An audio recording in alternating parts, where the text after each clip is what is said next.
Hey, my babies.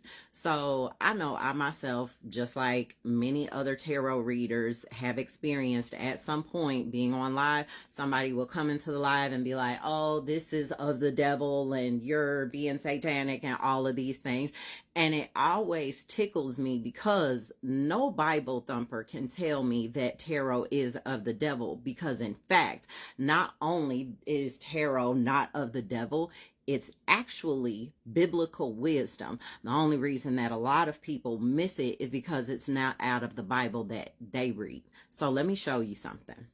Now, the wisdom of the tarot, the entirety of the deck, actually comes from Hebrew mysticism and is taken from the Torah, okay? And the imagery on the tarot cards is very, very deliberate. So let's start with a card that everyone would want to see in a reading, the Wheel of Fortune card, right?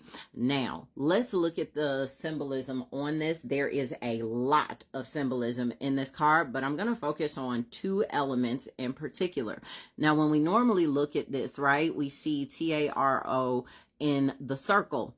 And normally, since we read in English, right? We read from left to right. So when we see this, we think that this T also completes the word. So we look at it as tarot.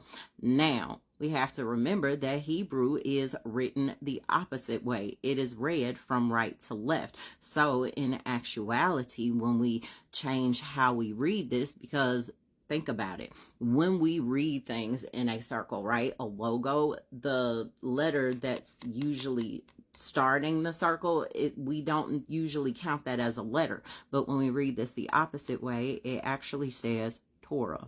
And these Hebrew characters within this circle, they actually spell one of the sacred names of God, the name Yahweh to be exact.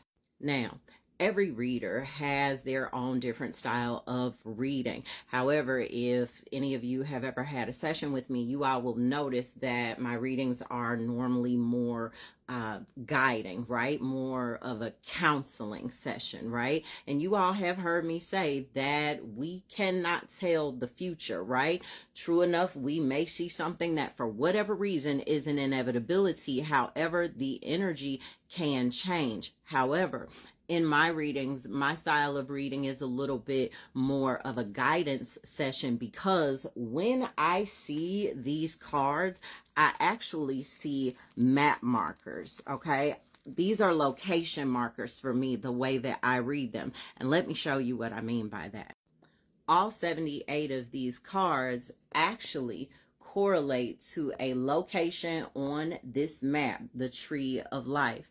The major arcana cards actually relate to the lines in between the spheres. These lines are called pathways. So in my readings, I am looking at where you are on this map, where you're trying to get to on that map, and I'm also able to see the obstacles that you are facing on this map. And so I use these as a tool to kind of guide you.